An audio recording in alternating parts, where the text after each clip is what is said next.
Welcome to the MSDW podcast. I'm Jason Gumpert, editor at msdynamicsworld.com. On this episode, I welcome back Mike Dickerson, CEO at ClickDimensions.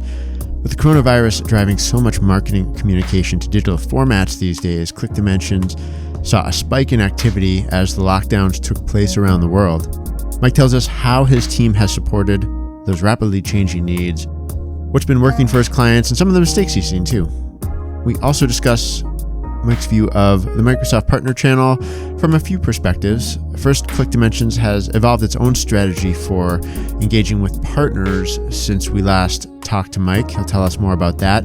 And like many partners, ClickDimensions continues to look hard at how Microsoft's own ISV Connect program is changing the landscape and what its impact is. So let's get started. Okay, Mike Dickerson, welcome back to the podcast. Thanks for joining me today. Hey, Jason. Good to be with you. So I'm interested to talk to you at this time. It's obviously a critical point for so many businesses, both in the Microsoft channel, Microsoft customers who work with CRM, who work with marketing technology. Obviously, at ClickDimensions, your focus is on marketing and the technology that supports it. What are you hearing from your customers, from your partners broadly about their needs for support related to what's happening with coronavirus? Yeah, well, obviously, everybody's being pretty dramatically impacted. And I think there are some commonalities between customers and partners, but there are some pretty big differences. I'll start first with the customers. And I think that we sort of have adopted a little saying inside Click that social distancing means digital everything. And what that really means is that the importance of digital conversations, both the marketing side and the sales side, is more important than ever. And I mean, it's pretty simple. If your business was a B2B business that depended on salespeople calling on customers to educate them about your product and convince them that your stuff was the best stuff, and seeing those people in person or taking them to sporting events or going to conventions was an important part of your revenue generating activities, well, you don't have those anymore. And so you have to figure out how to do things digitally and with distance. Another way for all of us in the Microsoft community, we've been hearing about digital transformation for a long time.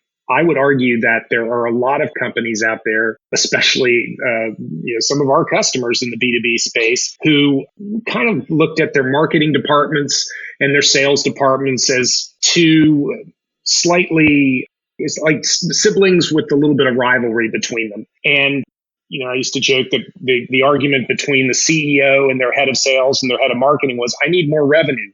And head of marketing would say, well, if you give me more budget, I'll buy some more Google AdWords and we'll get more traffic to our website, which will lead to more leads. And the head of sales is going, yeah, that's great. You give me 5 more salespeople and I'll give you this much more revenue. And the truth is that the way people buy is influenced by an omni-channel conversation that goes across digital touchpoints and human touchpoints. And the more adaptive that conversation is and the more coherent it is, the more effective it is. And we're all seeing in our consumer lives, there are some really slick companies out there. Amazon's the easiest one to point to. But you know that whether it's the way that Amazon knows what you bought before and suggests something next time based on its inferred knowledge of you, we see that in our consumer lives. So the same thing can obtain in the B2B world.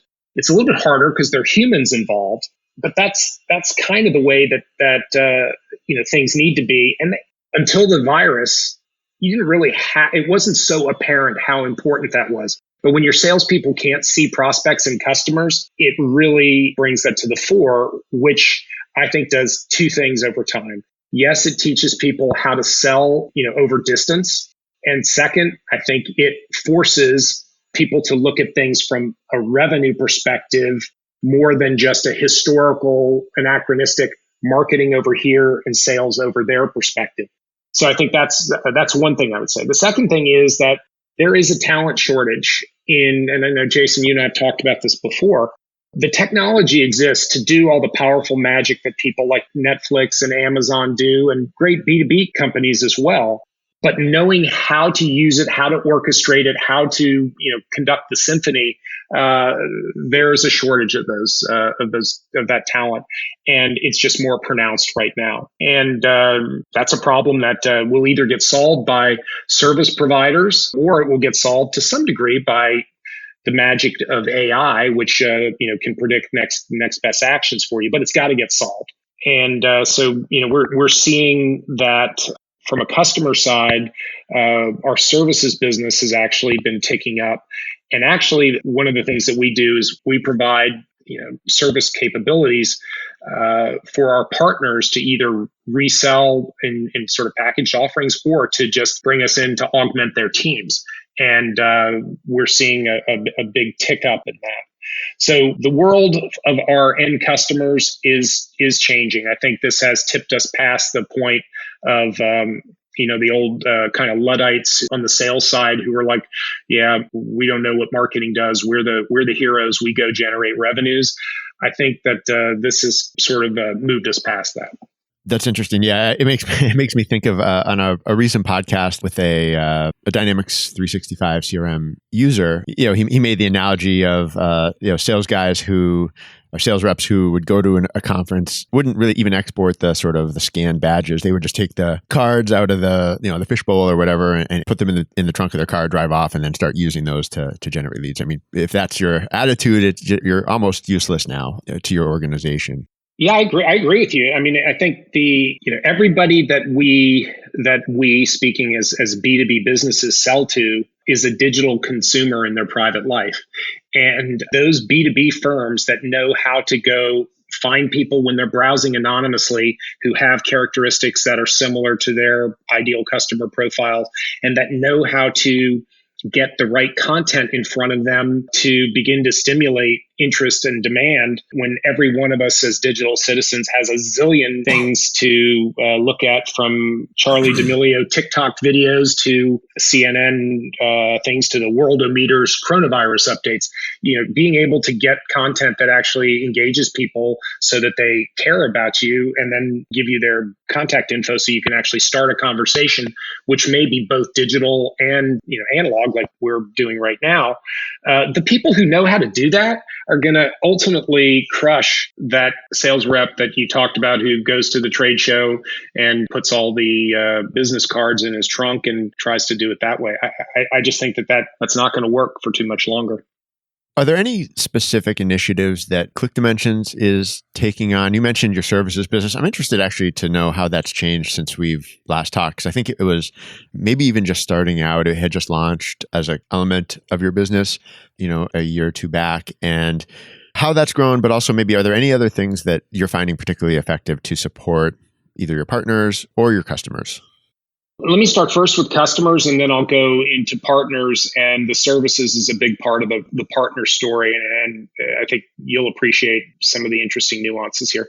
But from a customer standpoint, our messaging volume skyrocketed in the second half of March, and it's still well above weekly averages. It's come down a bit, but it skyrocketed. So one of the things that we did, our products are sold, they're bundles of features, and then above a certain level, we charge for increments of messaging volume, so packages of messages. So we gave all of our customers 25,000 free messages. We just said, look, we know you're going to use more. We will, do this. And then we also said, for those of you who need more, whatever you buy, we'll split the cost with you, because we knew people were trying to communicate with their customers, not necessarily for commercial benefit and growth, but because they had to sort of explain where they were going. So we said, we know you've got this increased cost. We're going to help share it with you. So that's what we did from a customer perspective.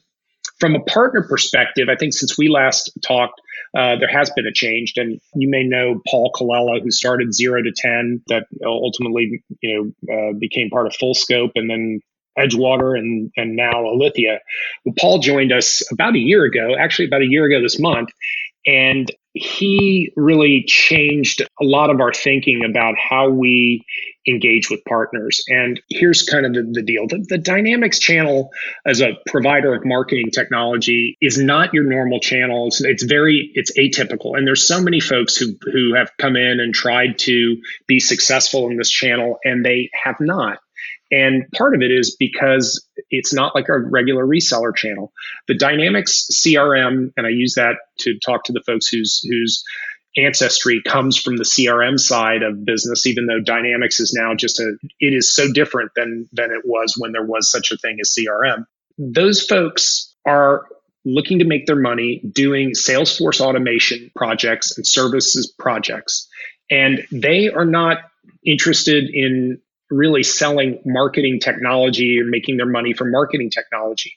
What's more, they don't have the skill sets to build, business and revenue streams around marketing. And here's why. A lot of those folks have in their DNA their IT. And Microsoft typically deals with the IT department. If you think about Salesforce, their sign used to be the IT with a cross through it.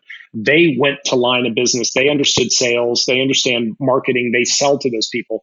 Microsoft as a brand tends to go to IT. Microsoft Dynamics partners tend to be stronger in IT. They tend to do Salesforce projects. Next thing is the cost of doing a Salesforce automation implementation, moving accounts, contacts, things like that.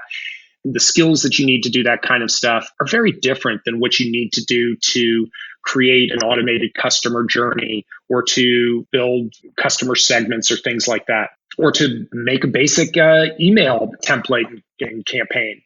And that actually the price points are different. And I've had some partners who really explain this to me. And they're like, yeah, I can take the cost of a IT consultant, and whether they're working on a field services project or an SFA project, it's basically the same rate and the same underlying labor, and I can swap people out.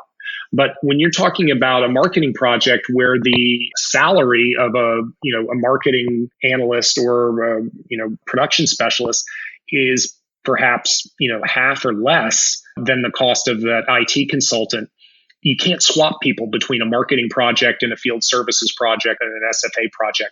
So unless they're of a certain size or they're really into that, into marketing, which not many are, it just doesn't work economically for them. So that's one thing to know. The way that we've really started working on our engagement with our partners is not by saying, hey, here, sell our software, marketing's great. Yes, your customers will need it. Yes, they will benefit from it.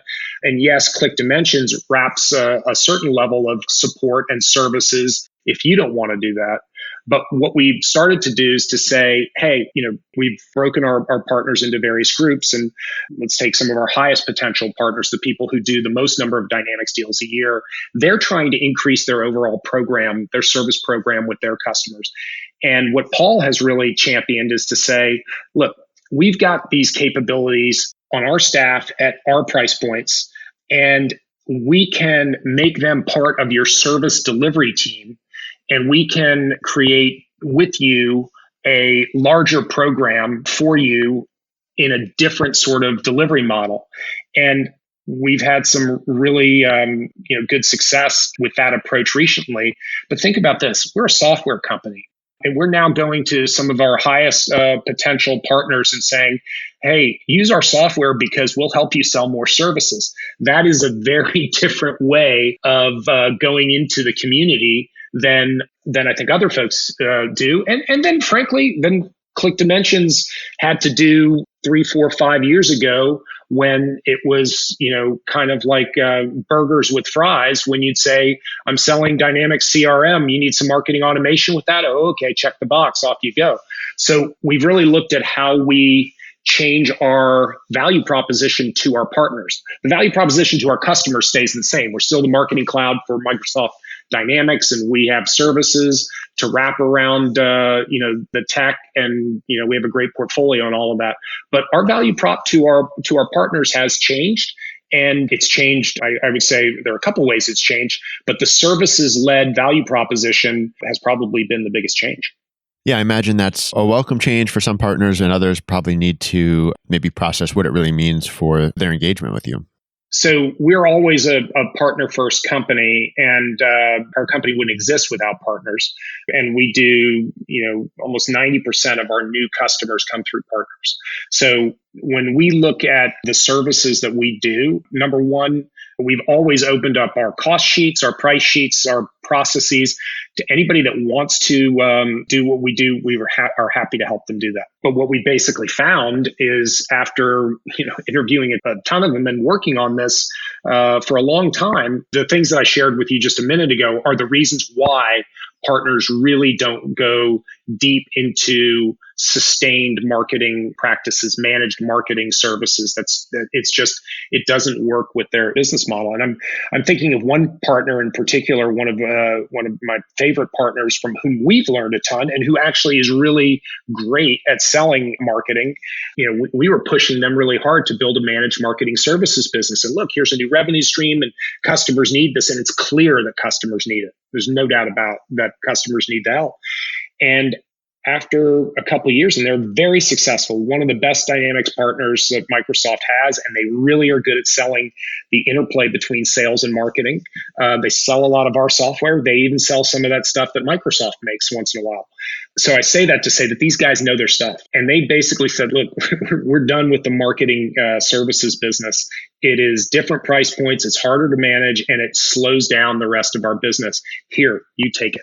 So, I think that's pretty much what we hear across the board. I was just looking at a note from a partner the other day who said, yeah, we don't really sell marketing because we don't have the skills to do any of the services around it. And I think our argument is, if you're not talking about demand gen, either increasing the number of leads, increasing the quality of leads, or both, I don't really know how you're talking about a Salesforce automation project. You're leaving a big part of that project aside, and you're opening yourselves up to competition from Salesforce and others who are talking about how they're increasing activity, quality, and conversion at the top of the funnel. So we've talked a little about, the skills gap and delivery of services and the skills involved there. Have you, or has your team been sort of helping with, offering clients tips or guidance on how to be more productive with their marketing communication? Or have you just observed any changes or interesting approaches that clients have used in the, specifically in response to what's happening with coronavirus? Yeah, well, a couple of things. I think, and I hope these aren't too many of our clients, but I am seeing a little bit of malpractice is too hard a word, but tone deafness. And when you have 33 million people in North America or in the US losing their jobs, and you have the economy going down 14% or whatever in Europe, you need to be very sensitive about appearing like you're trying to shove stuff down people's throat. This is a time, whether you already have this person as a customer or whether you'd like them to be a customer, this is a time to be sensitive and to listen first and try and help. When sometimes people, need something right now, we had one customer in Asia Pac who was scheduled for a June contract signing, and it was in our June pipeline. And in March, they said, look, we got to move it up because digital communication is so important. We need to move this up. Okay, sometimes people need what you're selling. If you're selling Purell, people need what you're selling. But sometimes right now, what they just need is a little bit of time, and they need a little, people are trying to figure some pretty heavy stuff out right now. So you got to be careful when you try and overdo the salesy stuff. So I see some of that. And the place that is especially painful, given what we do, is help automate the marketing process, when you're trying to convert interest into opportunity and into wins, and when you're trying to nurture leads, is there are just a ton of business development reps out there using marketing automation, hopefully not ours, but just pounding people right now, and it can be a little much. So, for the good of all of our inboxes, and to be a successful marketer, the number one thing that you want to do as a marketer is not irritate your customers or prospects. And I do see some people doing that, which just speaks to the shortage of talent and figuring out how do you segment and find people who might be interested in your offering, and how do you get content that is worth their time to read, or to engage with, however they engage with it, and how are you thoughtful about their time investment in engaging with you while you work them up to see if what you provide is a solution to the problem they have. That's a much different approach than trying to slam somebody over the head and say, this is what we make, you need to buy it. And understanding how to engage and have that conversation is where we're missing some of the marketing talent. And to do it at scale, that means that you also have to go out and find those people who are not necessarily easy to find, who may possibly have a need that you can solve. That's a very different sort of approach. It's more along the lines of Seth Godin's permission-based marketing approach, and the stuff you hear from HubSpot about inbound. It's more along those lines than the old interrupt-driven marketing and sales approach. Yeah, great point. I think we can all relate to what we see coming into us right now as consumers, or even as B2B customers, what we're hearing from our vendors or companies that we have bought from in the past, and how they're responding. And it does vary. And you're right, the good ones are adjusting their messaging. They're probably adjusting what they're putting out there to tell you how they expect you to relate to them. Whereas a really aggressive sales approach might have been fine in January or last year, it just isn't probably the right approach anymore. And hopefully companies can, have a good enough, like you said, if they don't have the skills to sort of engineer their systems behind the scenes, like a marketing automation, to adapt to that, they're probably, purposefully or inadvertently sending out the wrong message right now. Yeah, I'd almost say that it wasn't okay in January. We just tolerated it. Right now, okay, that's fair. Yeah, it might have accomplished it. They might have, right. It might have just tolerated it. I wanted to get a little bit of a view from you, more generally on the Microsoft channel. You have great insight there. And do you have any other signs of sort of how the pandemic is impacting the Microsoft channel more broadly? Yeah, so our business depends on the channel, and we are reaching out and trying to get a pulse on this. And there's some, I'm generally an optimistic person, but there's some signs of concern that I have. Our customer or our partners, 70% of them have less than 20 consultants. And these guys are small businesses, and they often serve mid-market and small businesses, the kind of people who are getting hit right now pretty hard. The sense that I get, we've had a couple of partners go into liquidation. I'm thinking of a great one in Europe that we lost. My heart goes out to one of the great partners we have in Australia that has as its prime focus sports teams, and sporting events are not happening. And so they had 10 deals that were supposed to close in the first part of the year, and those have all pushed out. And I think I'm really, their business is tough right now. So we've got some of that. We got a couple of people who are in the hospitality business. Their life's not too good right now. So certainly there are industry sectors that are hurt. There's the size of the Dynamics community. And I think one of the things that is neat about this community is it's a long tail community. In another life, I used to deal with Cisco and Adobe in other parts than marketing. Cisco, maybe I got the number wrong, but like 6 partners make up 80% of its channel distribution. That's not the case in the Dynamics. And one of the things, there's a neat camaraderie that exists between Dynamics partners that has existed for a long time. And part of that's because there are a lot of small businesses. Some of them are lifestyle businesses, but they're all kind of in it together. And that's one of the coolest things about this community. But it means that these small businesses are they're facing tough times and they're at risk. What I've heard, I heard somebody explain it to me this way when I was asking the very question that you asked was, look, we feel pretty good about business through August. We have projects that were underway, and people are, unless they're going out of business, they actually need to finish them. But what we're a little worried about is new business, because this is a time when people are hunkering down, and this may not be the time that somebody's looking to put in a new CRM. 2 quick things here. First, I've heard this, I'm talking to CEOs of other MarTech companies, not necessarily in the dynamic space, and what they're seeing is that mission critical digital communications, kind of like the stuff we do, our churn is actually improving right now. People are not switching those out. They're sticking with what they've got, and they're using more of it. But things that are fluffy, that don't have a hard ROI, those are getting cut out. So, I'm seeing that. So that's one thing. The second thing is that we're trying to do with our partners, and this is marketing 101, but I think it's more true right now, given what I said about people not wanting to sign up to new projects, is going back to installed customers and figuring out how you can help them get more value out of what they've already bought. We're lucky. I feel sorry for the people in the travel industry or the airlines industry. We're in a business where we can help people market to their previous customers or existing customers. We have a good value prop for right now. But going back to existing customers, and I'm seeing partners try and find ways to go back and do new projects with previous installs. And those projects may be more around saving cost, but they also may be helping them go get to their customers and try and generate some revenue, because revenue's hard to come by, and it's easier to get by doing business in some way, shape, or form with somebody that you've already done business with in the past. All right. I also wanted to ask you more specifically, since we're talking Microsoft Channel, about the ISV Connect program. It's been in place now for a little while. We've seen a few updates publicly anyway. I've seen a few updates of its progress from Microsoft itself. It seems like, my outside observation, they've added, hundreds, maybe nearing 1,000 partners who have signed on to, abide by the rules of ISV Connect as a program.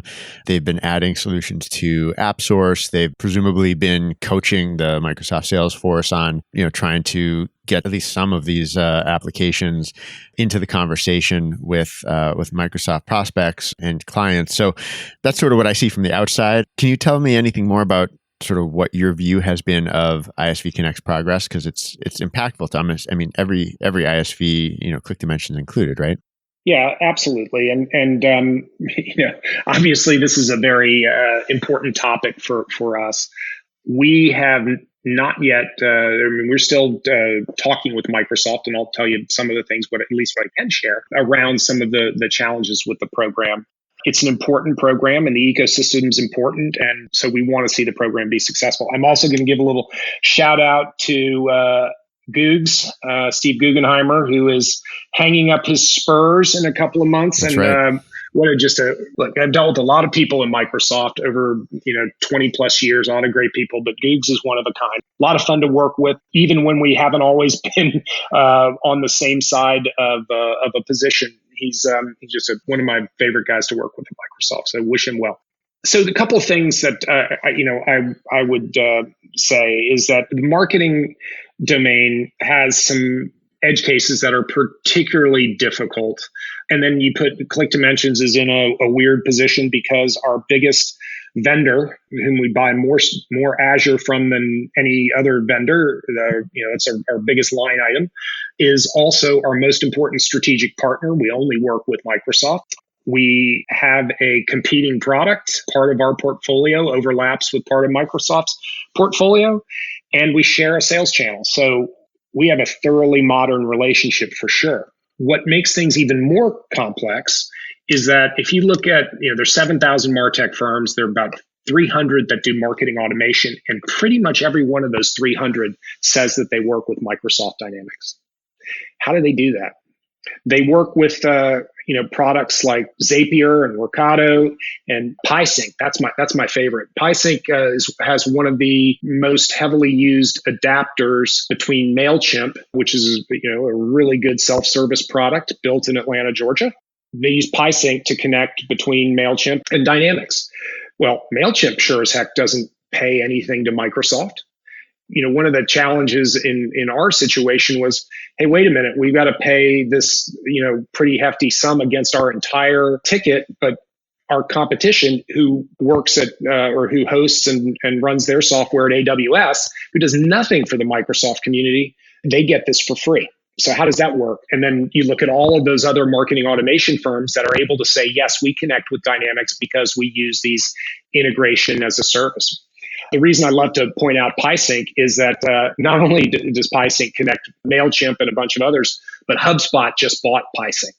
So I sort of joke with the Microsoft folks. I'm saying, look, guys, HubSpot is a great company, and they are coming up from the bottom, making really easy to use products. And HubSpot buying PieSync is kind of like Salesforce buying MuleSoft just for smaller markets. So, in our particular case, we're still working through that. And I'll tell you, this has been a tricky situation with Microsoft, and they've been good about it. So I think we still have some work to do on that. But it's our intent, and I'm hopeful that we'll have something more to talk about in the not too distant future. I would say that one of the things that I deal with, both as a recovering investment banker and VC, and a guy who's running a company owned by a private equity firm, is that the ISV program has not helped with fundraising. So investors come from a couple of different types. You've got commercial lenders who are really worried about the downside, and people, they're not in this business the way that we are. I mean, the conversation: how could you be partners with these people that have a product that competes with yours? And I have to explain that Microsoft is a big company. There's an ecosystem.